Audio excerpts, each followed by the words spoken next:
Trato qualificado do Rio de Janeiro, até porque ele compôs músicas para o Rio de Janeiro absolutamente deslumbrantes, clássicos que definem e qualificam a cidade do Rio de Janeiro. Copacabana, Princesinha do Mar, meu Deus, Primavera no Rio, presta duas das maravilhas, né? O Rio amanheceu cantando, toda a cidade amanheceu em flor, e os namorados vão para a rua em bando, que a primavera é a estação do amor. Olha, eu acho que as pessoas podem não saber que as músicas são dele. Eu acho que o nosso país não cultua a memória, né? Se um prédio está velho, derruba e faz outro, não faz reforma, né? Assim, os acervos, se você muda de prédio, joga tudo fora, né? Nossa vida, é um gênio, né? Noel Rosa, que eu não conheci, infelizmente, Braguinha e outros mais. São coisas que nós não temos mais compositores assim, né?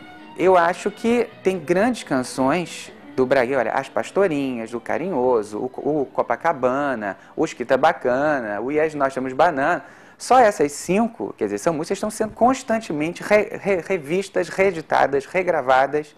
E mesmo que as pessoas não saibam que a música é do Braguinha, essas músicas estão aí.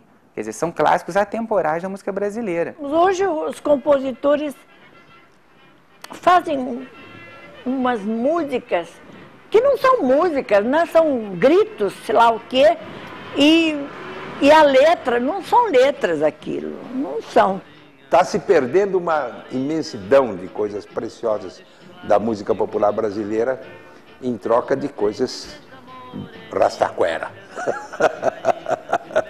Para usar uma expressão bem popular, né? De acordo com o que é ouvido. E é claro que a maioria não sabe que é dele, mas essas músicas sobreviveram. E isso, para a música popular, que é perecível por natureza, ela é uma música do seu tempo, isso é uma coisa rara, né? Isso é uma coisa... É uma dádiva que ele teve, né? Quer dizer, de ser um cara moderno para o tempo dele. E por isso, grandes canções dele estão aí até hoje. Agora que eu posso, assim, avaliar o que o meu pai representou por uma época, porque até há pouco tempo eu não alcançava isso, às vezes eu me pergunto, se papai vivesse hoje, o que ele não seria? Porque aquilo antigamente era tudo muito amador. Enfim, Braguinha não é apenas o cantor do Rio, não. O Braguinha é o grande compositor do Brasil. Quem fez a letra para Carinhoso, que é um hino nacional do coração dos brasileiros, meu Deus, basta isso. Só que ele não fez isso, não. Ele fez dezenas de músicas, além das de carnaval, que são alojadas até hoje no melhor da alma do Brasil. Andaluzia, esta tristeza lhe faz muito mal. Estávamos eu, o Braguinha e o Ziraldo. E o Ziraldo ainda não conhecia bem o Braguinha. Aí eu falei, mostra umas coisas tuas aí pra ele. E ele começou a cantar. Aí chegou ao ponto que o Ziraldo disse assim, você que é o tal do cancioneiro nacional, não é isso? Alegra o seu olhar profundo, que a vida dura só um dia, Luzia. Porque, na verdade, o Braguinha é o cancioneiro nacional. Ele é enfim, autor de tudo. O Braguinha, se é a primeira coisa que você lembra dele, é o compositor carnavalesco, né? Que realmente é muito expressivo, é muito pródigo. A obra dele, carnavalesca, é numerosa. Mas é um compositor de várias coisas, de samba-canção, de valsa, de música junina, música para criança, né? É muito difícil enquadrar o Braguinha num segmento, pelo menos, da música brasileira. Andaluzia, pega o bandeira e vem pro carnaval. Quando o papai estudava no Colégio Batista, que era ali na Tijuca, ele conheceu um colega que tocava muito bem violão, era o Henrique Brito. Então o Henrique Brito ensinou os primeiros acordes de violão para o meu pai. Ele aprendeu os primeiros acordes com o Henrique Brito. Aí eles resolveram fazer um conjunto de coleguinhas. E esse conjunto se chamou Flor do Tempo. Passaram uns anos, mais ou menos, em 1928, este conjunto se profissionalizou e se tornou um bando de tangarás. Um grupo de jovens de Vila Isabel, né? Braguinha, Noel Rosa, Almirante, Álvaro Miranda, que depois veio a ser engenheiro, e Henrique Brito, que era um grande violonista, formaram um conjunto, o Bando de Tangarás, e foram gravar. Nenhum deles queria ser cantor. O Braguinha não queria nem ser compositor. Tanto é que mudou o nome porque ele era Carlos Alberto Ferreira Braga. E o meu avô não gostaria que o papai tocasse violão. Naquele tempo não era muito bonito tocar violão. E o papai, para se esconder do meu avô, resolveu adotar um pseudônimo que se chamou João de Barro. Por que João de Barro? João de Barro é o pássaro que constrói a casinha. E ele, nesta ocasião, ele já estava na Escola de Belas Artes, porque o papai cursou até o 3º ano de arquitetura. E nesse meio termo, ele ia ser um arquiteto, né? E João de Barro, que é o pássaro arquiteto. E daí ele começou a assinar as músicas com o nome de João de Barro, para se esconder da família. Aliás, o Braguinha é o rei de inventar nome, né? Tem uma música dele, o que há com a sua baratinha que não quer funcionar? Bota esse motor em movimento, filhinha, e vamos passear. Baratinha aí, evidentemente, tem um sentido duplo. Portanto, é uma música maliciosa, pelo menos. E ele aí não assinou nem João de Barro, assinou Funaro Rufus, que é o nome científico do pássaro João de Barro, né? É uma figura muito... O Braguinha é uma figura muito interessante, muito... Hoje o Braguinha está sendo mais reconhecido como Braguinha. As pessoas... Naturalmente, isso não era a verdade quando ele começou a carreira como compositor, adotando o pseudônimo, que ele necessariamente, com esse pseudônimo, assinou quase toda a sua obra, basicamente toda a sua obra, né? João de Barro. Todos nós encontramos pedras em nosso caminho.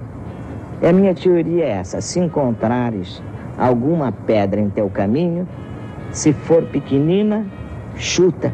Se for grande, senta nela e descansa. Eu acho que o Braguinha, ele tem várias coisas interessantes. Primeiro que, por ele não ser de uma origem tão pobre como a maioria dos compositores da época dele, ele via assim de uma burguesia, de uma classe média, ele não tinha ele não vivia aquela pobreza, aquela vida tão dura dos outros compositores da época. E isso se refletiu na obra dele. A obra do Braguinha é uma obra leve, que é diferente da maioria dos outros compositores contemporâneos do Braguinha. Então você vai ver que as marchinhas, os sambas canções, as toadas, são músicas de uma leveza que você não vai encontrar na maioria das canções dos anos 30 e dos anos 40. Você não vai encontrar.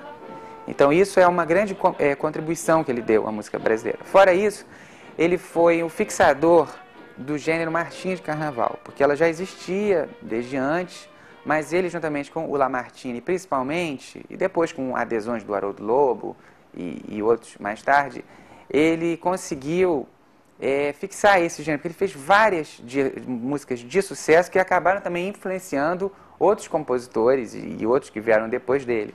Então ele tem muitos sucessos, né? O Pirulito, Tem Gato na Tuba, Linda Lourinha, Yes, Nós Temos Banana, mais tarde o Vai Com Jeito e tantas, o Chiquita Bacana, tantas músicas maravilhosas que ficaram, né? São músicas que muitas delas são cantadas até hoje, quer dizer, esse mistério também da canção carnavalesca que mais que qualquer outra ela fica, né? Muitas delas quer dizer, muitas foram, mas é incrível como músicas como essas ainda existam, né? Músicas que têm 70 anos às vezes, né? Ainda qualquer criança saiba cantar algumas delas. Agora eu quero pedir a vocês a gentileza. Vamos fazer o seguinte, é um pedido também de Emilinha e do nosso João de Barro, autor do Bananeira Não Dá Laranja. Nós vamos fazer uma gravação, vocês futuramente ouvirão. Vamos fazer toda a força para ajudar a Emilinha, a futura rainha do rádio, tá bem? Bananeira Não Dá Laranja!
Ioiô dá o braço pra Iaia, Iaia dá o braço pra Ioiô.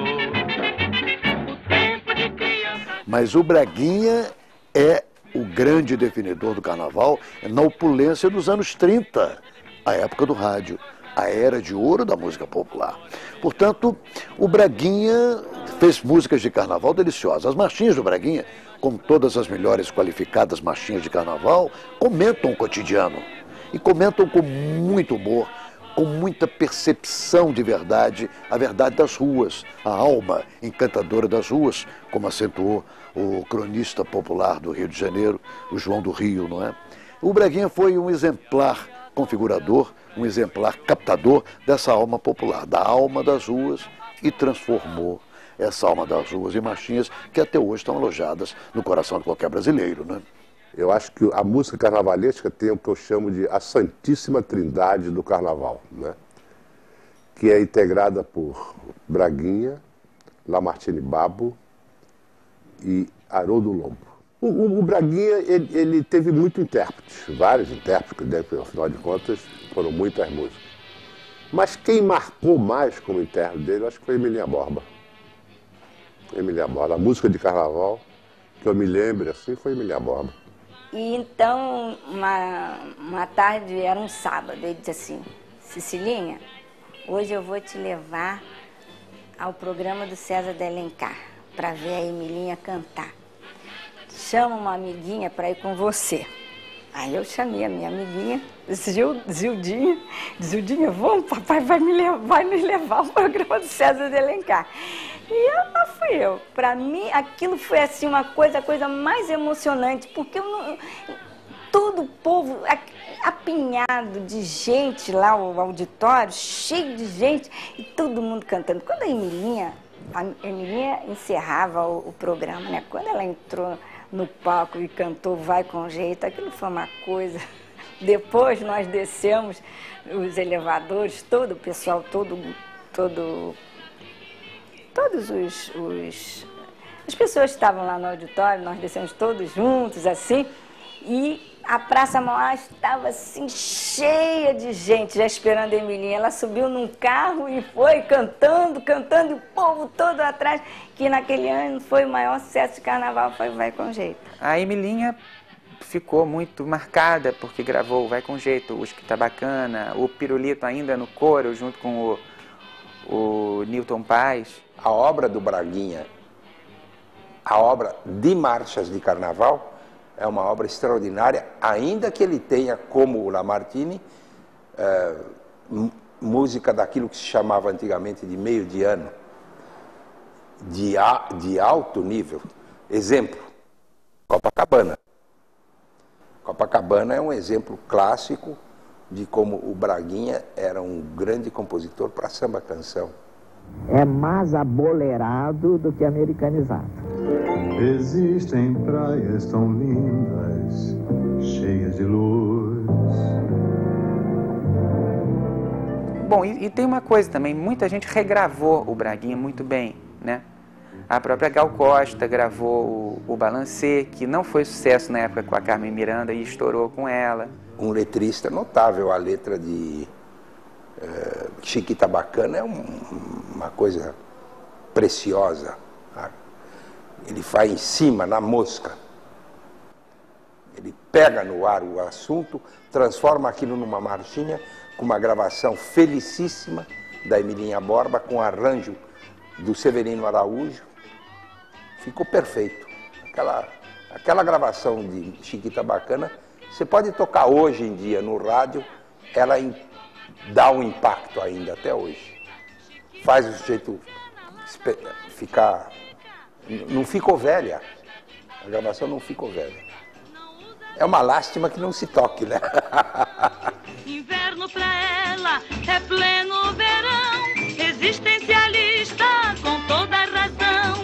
Só faz o que manda o seu coração. Oi, Chiquita Bacana, Lata Martinica. Touradas em Madrid.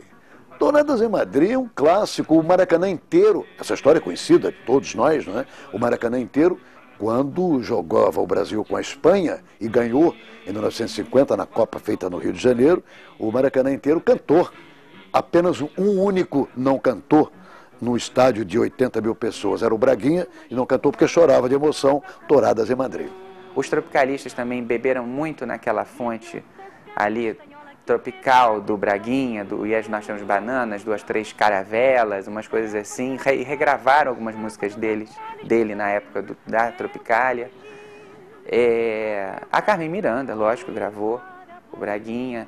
Todos os grandes intérpretes da sua época têm uma outra coisa dele no repertório. O Jorge Goulart gravou Laura, que era uma música linda também, uma música romântica. Tem Felicidade também, que a Nora Ney gravou. Onde ele diz que felicidade é uma casinha pequenina com gerânio na janela, tem que estar marcado para todo brasileiro, porque todo brasileiro, enfim, vive essa felicidade. Ele é injustiçado quando ele fez Quando a Lua lá no céu surgir, valsas lindas gravadas pelo Galhardo, Amar até morrer, Olhos Azuis e 500 outras valsas. Ele tem 420 músicas, inclusive versões, músicas para criança. Ele talvez seja mais forte no meio de ano do que no carnaval. Então, assim, ele foi um dos grandes compositores da época dele. Então, é natural que todos os grandes artistas do tempo dele gravassem alguma música dele, pelo menos. A Marlene gravou o Com Jeito Vai, que era um sucesso da rival, Emilinha, mas ela gravou em Paris, na época que ela foi para lá, a convite da Piaf, fazer uma temporada com ela. Em português. Foi lançado só na França. Não foi lançado aqui, não. Eu nem tenho. Aliás, eu trouxe alguns e de repente sumiram. Fui procurar na minha discoteca, não tinha mais. Em que os amigos vêm aqui em casa e o que eles veem esteja à mão, eles carregam. Eu fico danada, mas o que é que eu vou fazer? Então, isso foi nos anos 50 e ela regravou o Vai Com Jeito e pouca gente sabe disso, né? E agora, recentemente, também ela regravou novamente para o songbook do Braguinha que o Almir Shediac fez.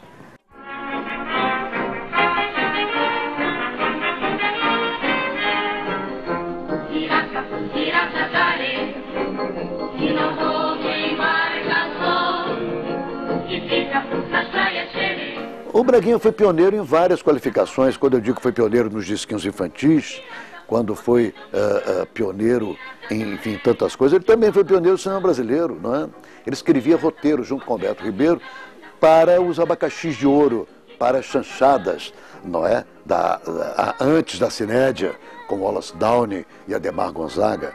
E o Braguinha fez Alô Brasil, Alô Carnaval, roteiros dele com vários outros filmes. Ele fazia os roteiros e aproveitava e incluía muitas de suas músicas nos filmes, é claro. Não existia televisão. né? Então, como é que era? Os grandes artistas, Orlando Silva, Silvio Caldas, Chico Alves e os outros grandes, eles não apareciam, eles só cantavam nos teatros. Então, aqueles filmes foram filmes que fizeram com que esses artistas aparecessem.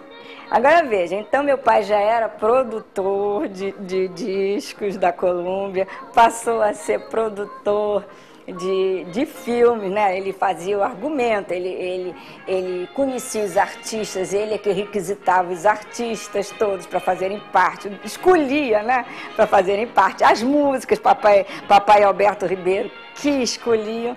Então você veja, isso até... E não esqueceu da sua parte de fazer música, de compositor. Então, essa década de 30 foi muito, como é que se diz, rica para o meu pai. As duas maiores gerações da música brasileira foram aquelas que surgiram na passagem dos anos 20 para os anos 30 e as dos anos 60. Né? Dos anos 20 para os anos 30 tinha Braguinha, Noel Rosa, Lamartine Babo, Ari Barroso, Carmen Miranda, Silvio Caldas, Ismael Silva, e vai por aí.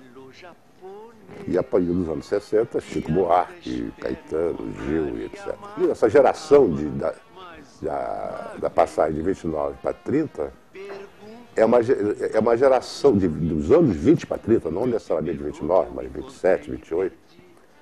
Essa geração ela foi muito beneficiada por uma revolução industrial e comercial que ocorreu na música brasileira naquela fase.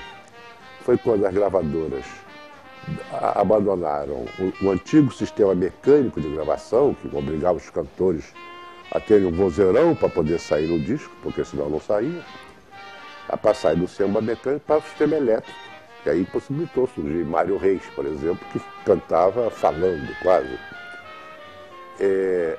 E a produção de disco aumentou muito, quer dizer, e a produção na época, vitrola, né? Surgiram as primeiras vitrolas elétricas, os primeiros toca-discos elétricos nessa época. E houve uma revolução no rádio também. O rádio, que até então não era um veículo de música, porque ele não tinha alcance, não tinha um som bom, botava uma ópera lá, uma coisa, mas aquilo não servia muito para divulgar a música. A partir do final dos anos 20, o rádio começou a ter um som melhor e passou a ser realmente, efetivamente, um veículo de música. Meu bibelô japonês, que ainda espero encontrar e amar mais uma vez.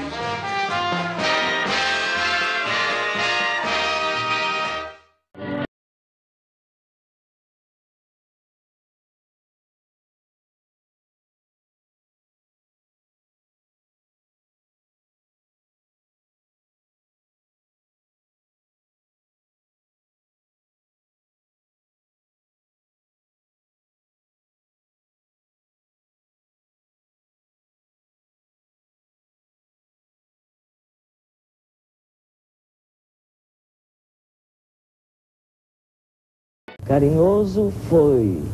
Eu fiz a pedido de uma grande artista, até hoje, chamada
Carinhoso, mas eu tinha que gravar.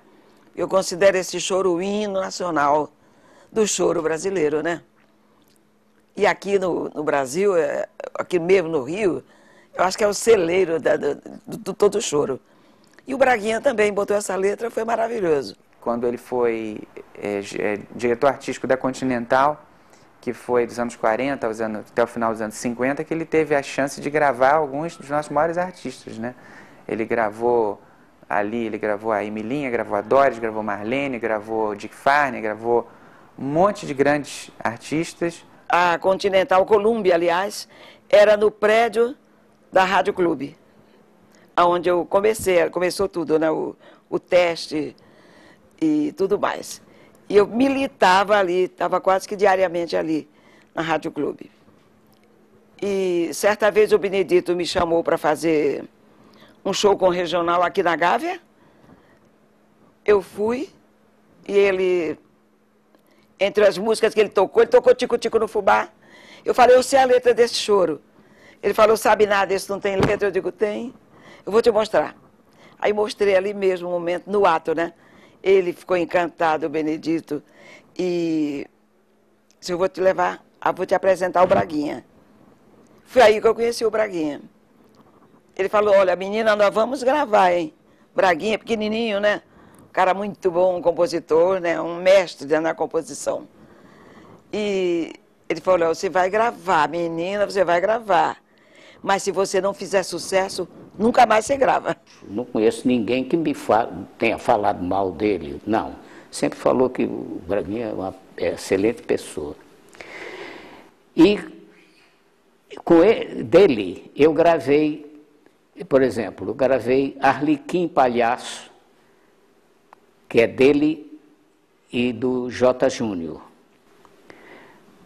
Quando o Getúlio morreu, ele fez o hino a Getúlio Vargas. E fui eu quem gravou. Fez uma outra música também que eu gravei dele, Matando o Tempo. E fez uma versão que eu também lancei aqui no Rio, e o Torrente. Quando ele passou a lançar esses artistas todos, aí lógico que ele dava as músicas dele para esses artistas, né? Que ele estava lançando, que estavam subindo, né? O Braguinha chegou a gravar como cantor. Ele gravou 10 discos, 20 músicas, cantando. Depois ele se convenceu que ele tinha que cantar nos anos 2000, porque ele teria toda aquela limpeza de computador, e a voz dele com certeza seria muito melhor do que muita gente que canta hoje. Mas naquele tempo ele se esbarrava ali com Gastão Formente, com Silvio Caldas, com os cantores, o Vicente Celestino, que eram os grandes nomes daquela época. Olha, o Braguinha é precursor de muitas coisas, mas de Bossa Nova eu não diria tanto não, apesar, e eu reconheço isso, em 1947 o Dick Farney lançou Copacabana, gravou pela primeira vez, como Dorival Caymmi lança Marina. São duas referências, realmente, que precedem em 10 anos a Bossa Nova. Copacabana, ela veio ela obedece a uma trajetória da música brasileira e que nos anos 40, principalmente, já nos anos 30 um pouco, mas nos anos 40, começou a sofrer a chamada influência da música americana. Era para ser uma música americana, foi feita para os Estados Unidos, né? O Braguinha e Alberto Ribeiro fizeram essa música para ser interpretada numa casa noturna, que era a casa noturna mais badalada de Nova York, lá, na época, que se chamava Copacabana.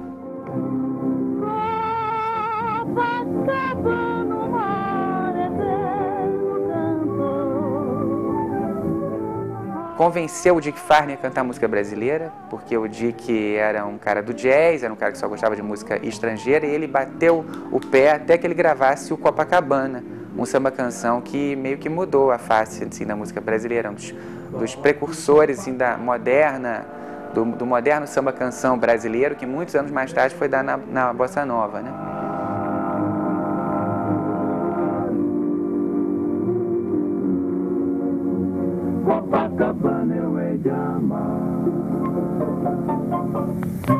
Então, por essas e por outras que o Braguinha é realmente um compositor genial.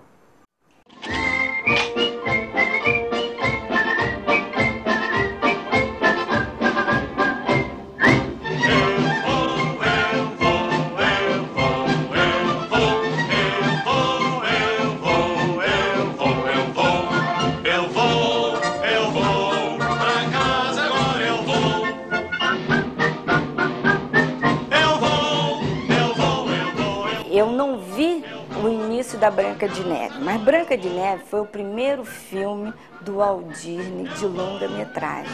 Primeiro filme, desenho animado de longa-metragem. Quando ele vai ser lançado aqui, quem eles procuraram? Eles procuraram o meu pai. O meu pai não só fez a dublagem, escolhendo os personagens que iam fazer parte daqueles personagens da Branca de Neve, como também o meu pai fez a versão, porque ele foi dublado. Foi um filme dublado. E dessa maneira, as letras todas, tudo aquilo de Branca de Neve, daquele primeiro filme que apareceu aqui no Brasil, foi tudo feito pelo meu pai. E meu pai não fez só Branca de Neve, não. Fez Dumbo, fez Pinóquio, todas as dublagens, ele que fazia as letras. Nem eu entendo este angu, mas a mágica se faz dizendo vive de baba de bu. Salagadula, meu chicapula, vive de baba de bu. Na década de 40, ele teve então uma ideia. Se tem filme, por que nós não podemos fazer em disco, gravar em disco essas histórias infantis? E com a Branca de Neve, foi o primeiro disco, é o primeiro trabalho que foi feito para criança. E o Braguinha, claro, que é mais um pioneiro, o pioneiro dos disquinhos infantis. Ele não apenas foi pioneiro disso, dessa discografia infantil, ele fez músicas infantis deliciosas, ele fez a versão, além de outras versões normais, de músicas internacionais de sucesso no Brasil, ele fez as versões de boa parte dos filmes do Disney, de quem ele foi meu amigo, Walt Disney. Em resumo, o Braguinha é uma referência na música infantil. Braguinha não foi só pioneiro na parte do disco infantil, da música infantil. Ele foi o maior autor da música infantil, ou compondo músicas dele, ou fazendo as versões das músicas americanas. Ele foi, sem dúvida nenhuma, foi o maior criador de... Depois surgiram outros, tal, mas nenhum com a grandeza dele, nem diria grandeza, a grandiosidade da obra dele. Com o sucesso do disco de Branca de Neve, aí eu comecei a fazer parte da criação infantil do meu pai. Ele fez o Chapeuzinho Vermelho. Então, esse Chapeuzinho Vermelho, ele teve muito carinho em ver a minha reação, porque ele dizia assim, ó, conforme a reação dela, as outras crianças vão ter a mesma reação. Ele conseguiu levar para as escolas uma nova didática. Ele levou, contou historinhas e que depois a televisão copiou tudo aquilo que Braguinha fez. Os disquinhos que o Braguinha lançou, pela gravadora de que ele era diretor artístico, a Continental, até hoje são referências básicas de uma música que é naturalmente dos corações dos brasileiros, todos nós que fomos crianças um dia, né? Então o Braguinha já perpassa por várias gerações de brasileiros. Possivelmente não há brasileiro vivo ainda que não tivesse cantado uma musiquinha dos disquinhos do Braguinha. Chegar cantando, pra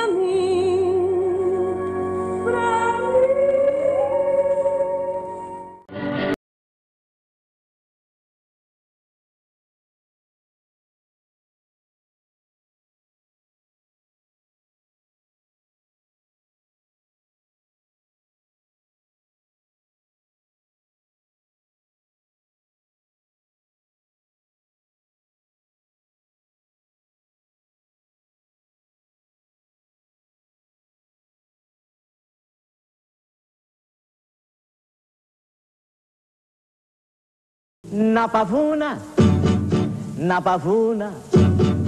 tem um samba que só dá gente riuna. Na Pavuna,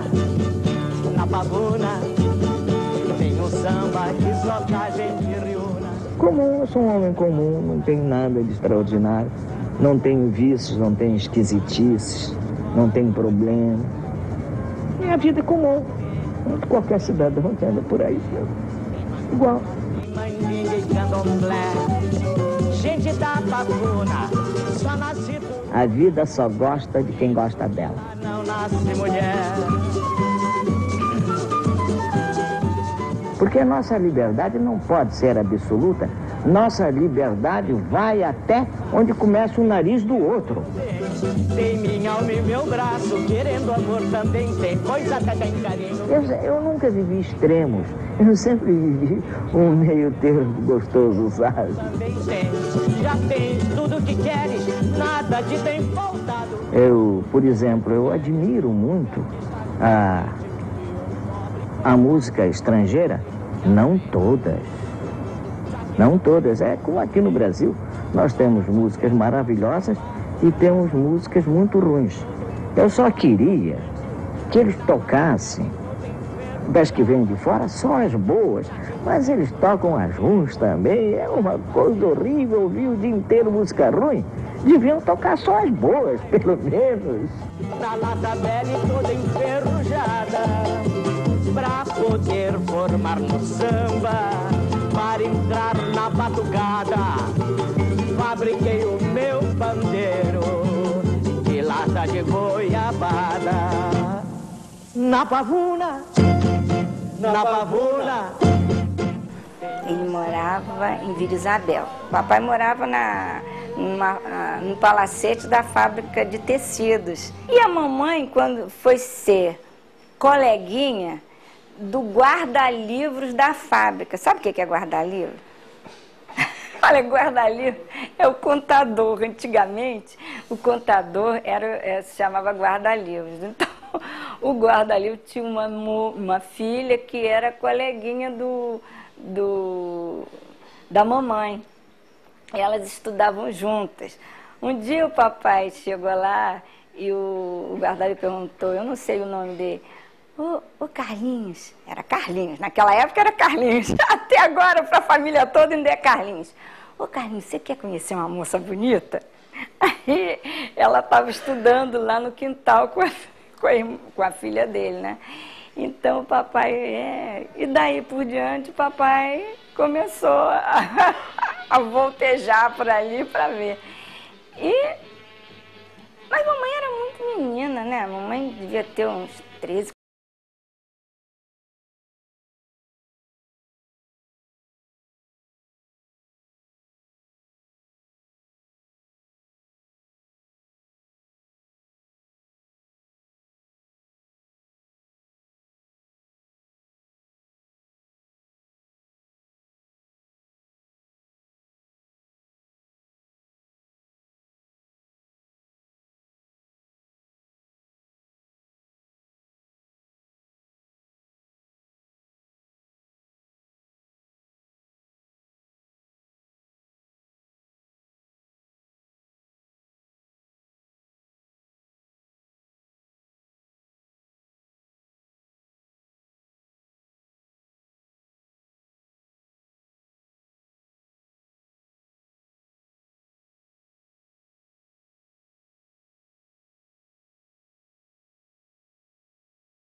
saíram da UBC e foram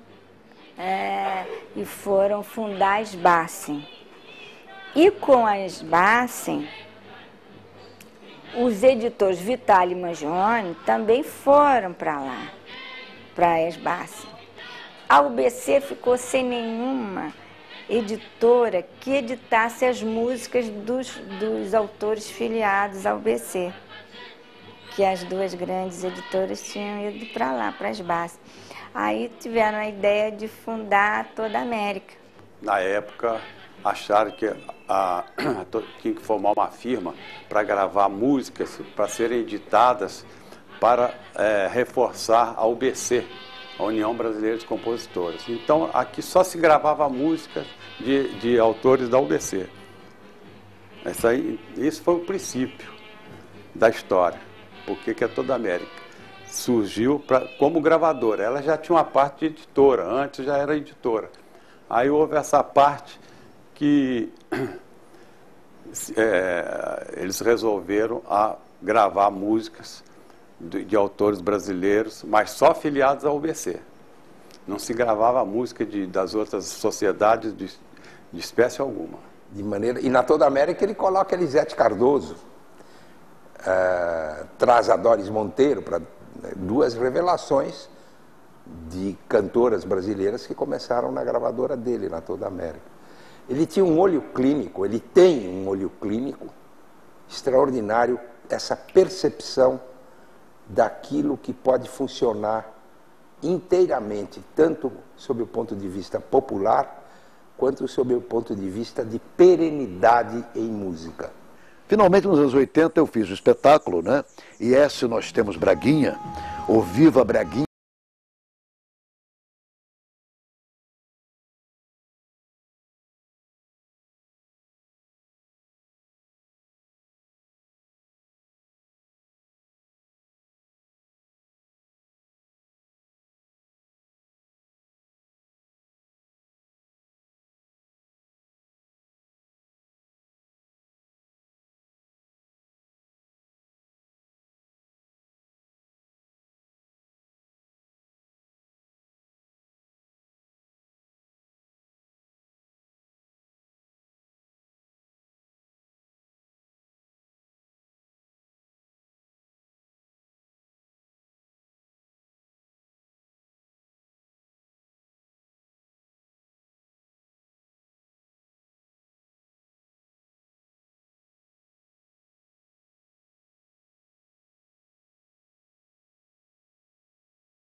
Recebendo todos, né, em Copacabana, que aliás, papai e Alberto Ribeiro imortalizaram o bairro Copacabana com a música, né? O melhor parceiro do Braguinha foi o Alberto Ribeiro, sem dúvida nenhuma. Foi o melhor, foi o mais constante, foi com quem ele se identificava. E as músicas, digamos, mais Braguinha, mais João de Barro, né, que nós conhecemos, são feitas pela dupla, né? São músicas que foram feitas pela dupla. Sem dúvida, o grande parceiro do Braguinha é o Alberto Ribeiro, que era uma figura maravilhosa, era um médico boêmio, muito sacana, muito moleque. Em 45, 46, o Erivelto Martins, e o Milo Lacerda fizeram muito sucesso no carnaval com uma marcha chamada Minueto, que era baseada no Minueto do Beethoven, né? E havia uma crítica aí, que espinafrou, como é que se faz isso com o Beethoven? Isso é uma falta de respeito e tal. E a música dizia assim: Minueto, tu és do municipal, do maior, sem igual, mas o samba não tem medo só porque tu não és de carnaval. E o Alberto Ribeiro aí criou uma versão para essa letra que era a seguinte: Minueto, quando tu és do Beethoven,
bom.